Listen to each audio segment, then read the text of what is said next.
I'm starting to climb these mountains after I passed the mountain Ararat. It's really hard, the sun is strong, there is not much on the road. I fell down because there was a dog running to me really aggressively and the camera got damaged. It's too steep. I have to live 1 week with €2 because I don't have other money left. So flat tire, now I have to repair it. So I saw a small building with some people there and I asked them to sleep there. While I was talking with them, the guy was going inside of the farm and then he came out with a knife in one hand and a piglet in the other. Now I think I will not eat meat for a while. Yesterday I also had a flat tire. From now on I will be on mountains until the border, but I'm not sure if I will be able to cycle even when it's more steep than now. So I guess I will have to push anyway. The cars are burning disgusting oil. Hello! Iran! I have finished all the water. It's 3 o'clock and really hot and I'm on the top of the mountain.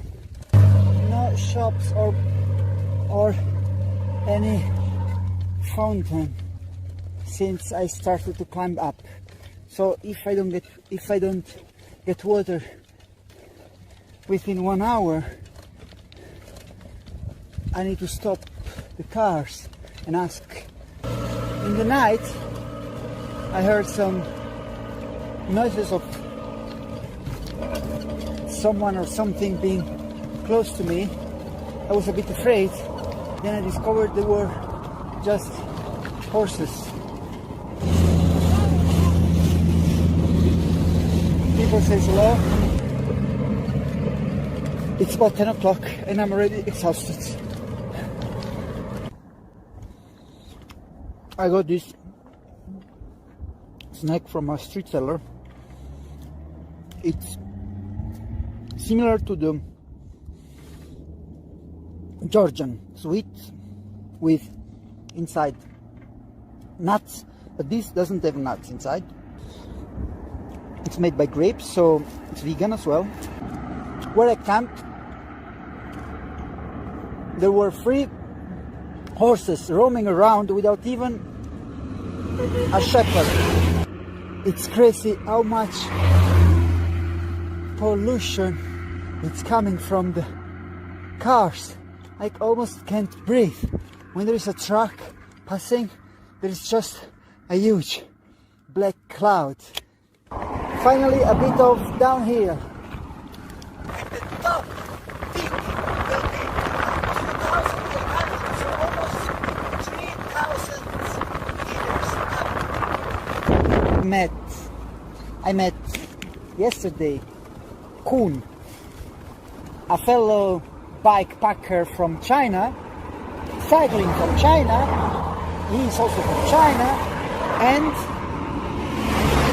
the coolest thing is that he speaks only Chinese. And he managed to cycle from China to Armenia. Today I visited also the oldest wine factory, winemaking of the world. It seems that the person who was making the wine was getting killed while making it, after making it, because this was the ritual. I have the border between Armenia and Iran at about 200 kilometers. It seems that getting closer to the Iranian border, people is getting more hospitable, or maybe it's just a feeling. And then I had also a flat tire.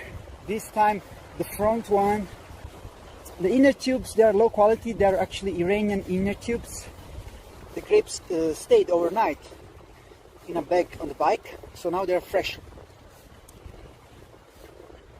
I washed also my stuff next to the river where I camped in a beautiful place. The only thing is that it was full of trash everywhere, plastic everywhere. Ready for the crossing of the border to Iran. Ayatollah, here we come. I am in Iran. The border crossing was, well, I expected it to be not the best, and it was indeed the worst, because it was really disorganized. There was like police and guards not doing anything. There was just one line for both sides to go and to come back. After the crossing there was some annoyance due to kids, like really poor kids. They were dressed with rags, almost worse than me. These kids came, they started to touch my bike, and then there was at another control station one guy inside of the control cabin which behaved really strangely. He had no uniform and he had a bed there to sleep, and that's all what he had. And he asked my passport. I actually was curious to know if he had a passport himself. There is Armenia then in the middle, and then Azerbaijan is at the other side. A lot of soldiers on the way. I have to watch out to not camp in a military area, because people have been arrested, and here they have this paranoia of spies. Yesterday was the first time I was in a city, in a town. I was in Yolfa. It was a bit shocking. Everybody started to look at me like I was an alien. People literally started to come to me and touch the bike, kids and even adults. In the meantime, the bike started to have some problems, had to repair again. I'm not alone, I'm with a friend, Hedar. He literally kidnapped me. He parked his car in front of me and told me that I had to go to sleep at his place, and that we would go together to Tabriz with the bikes. And before him, several other people asked me to stay over. A couple of times I was literally surrounded by people that would just welcome me. And I had to stop several times just to warm up. And then I ate in the evening thinking that it would help, but in the night I felt so bad with my belly. So many dogs in the street, dead. In the night again it was freezing. In the tent I was literally getting my toes frozen. There was a truck accident just in front, like a few hundred meters from my tent. Then on the road I found so many stones, big stones in the middle of the street. They loose stones and cargo from trucks. I got a sunburn. So I stopped around 1 o'clock. The tour is 80 meters ahead of you. I've put my tent in a park, and then the tour is now ahead of you. Prepare to go straight. I try to sleep, and then again a guard comes. He started to talk, but I cannot understand him. I go back to sleep. I try to sleep. I'm feeling really tired and sick. But then the guardian comes again, and he tells me that I have to live there because of animals. He let me put the tent next to where he has his cabin to guard. He comes, he brings me a tea. And then in the early morning I was freezing. A guardian, he came in the morning shouting and telling me, come with me. So he brought me inside of his cabin, He made breakfast for me and tea. It's freezing. It's so cold that the scarf, the hijab that I had, it was frozen. So in this town there were some protests, like people doing some marching in the street, and then all the signs were about USA. I was surrounded by these students. I felt like attacked, even though they were all kind and respectful. They didn't steal anything, but they literally blocked me in maybe 20 or 30 of them, touching everywhere on the bike on me. The first question they asked me was, "Where are you from?" And they all had these signs against USA, and I told them, "I am from USA." I knew they would not do anything to me. They are kind people. Iranian people, it's kind people, and they are not aggressive. And indeed, they didn't do anything. They were even laughing or just acknowledging it. Then after I told them, "No, I'm not from USA," the only thing was that the police kind of harassed me a bit. They stopped me because I was taking a picture. They are brainwashed.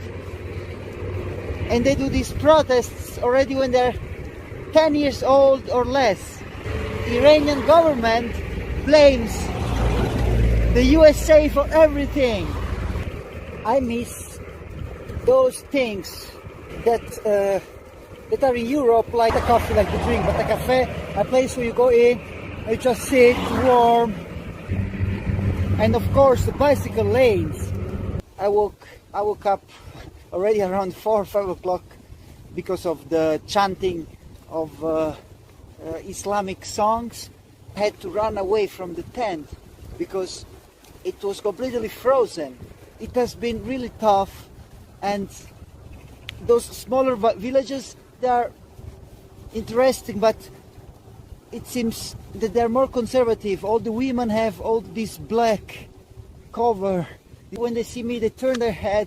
I feel a bit strange. Then I went to eat something which is still going around in my stomach and giving me some cramps. The owner of the place didn't want me to pay. I'm really the most welcoming country of the world.